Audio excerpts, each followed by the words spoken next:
everyone, I'm Cheryl and welcome to the Sewing Room channel. I'm going to demonstrate how to make a shamrock. You'll be surprised just how easy it is to draw this. And then I'll also show you some items or projects you can make using this shamrock pattern. Okay, let's get started. The first thing you want to do is cut out a square of paper that is 3 inches square, and then fold it in half, and then take a pen or pencil and start up here at the top and come down about a 1/2 inch or so, come up, go across a little bit, go down about 1 inch, 1.25 inches, and then slope back down to the bottom corner. And then cut it out, unfold it, and you have a heart.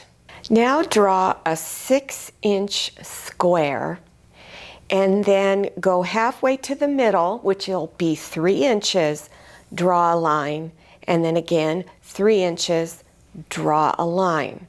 Then of 3 of the connecting squares, take your ruler and place it corner to corner and just draw a little dash line on these 3 squares.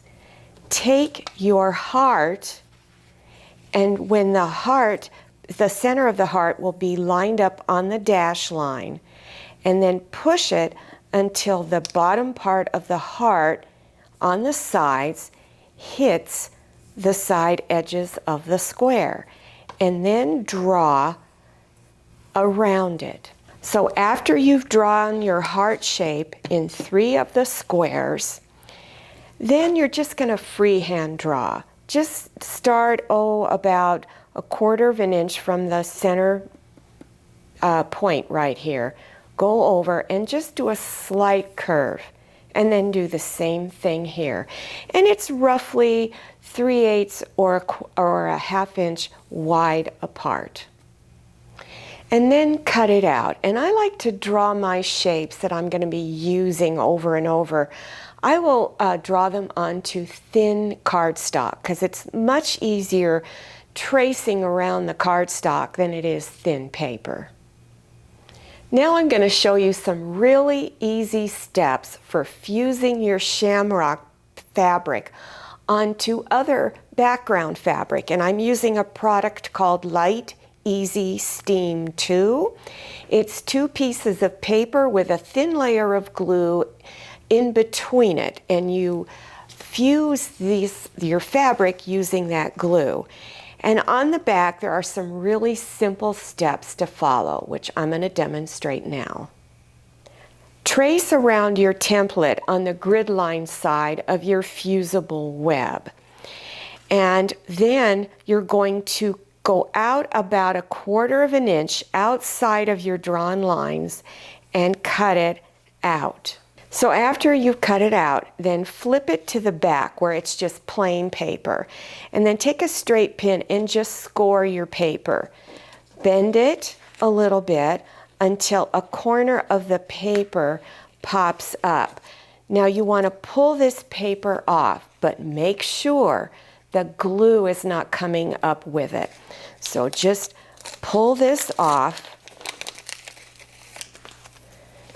and you should feel it to being really tacky. If it's not tacky, the glue probably came off on that other piece of paper.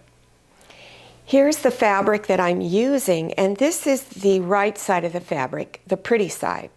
Flip it over to where it's not quite as pretty, and then take your applique piece and put the glue side down on it, and then finger press it down real good. And then with scissors, go ahead and cut right on your drawn lines. Now I'm going to show you how to put it onto some background fabric. So here's the pretty side, and then on the back we want to remove this paper. Now score it with a straight pin, and then you're going to lift that paper off. And this time you want to make sure that the glue is sticking to the fabric and not your paper. So go ahead and pull this off After you have it pulled off, then take your background fabric. And if your background fabric has a little print on it, make sure it's the pretty side is up. Then take your glue side and place it down on your fabric. Anywhere that you want it, just go ahead and place it down. Once you have it placed on your fabric, then you want to finger press it. But if you don't like where it is, you don't have it quite centered, before you finger press it, lift it up and replace it where you want it, and then finger press it down. Then you're going to lay a damp cloth over this. Take a hot iron with steam and hold it down for anywhere from 10 to 15 seconds to fuse it on. Now you want to do some decorative stitching around the edges. And here are some suggested decorative stitching that you can do. These are the ones that are on my sewing machine, but some of your machines may not have very many. But if you do have a zigzag stitch, then shorten it up so it goes from this to this, and you can even make it wider if you want. You want the stitches close together, as close as possible. And if you have a machine that has a satin stitch, most of the time I use this one in the middle, this medium size one. Then you need to use either an applique foot or an open toe presser foot. Now here's one that I've already done applique stitches on. So when you are using your presser foot, especially the open toe, there's a red line that's right in the middle there. Keep that on the edge of your applique piece so that your stitches come out really nice.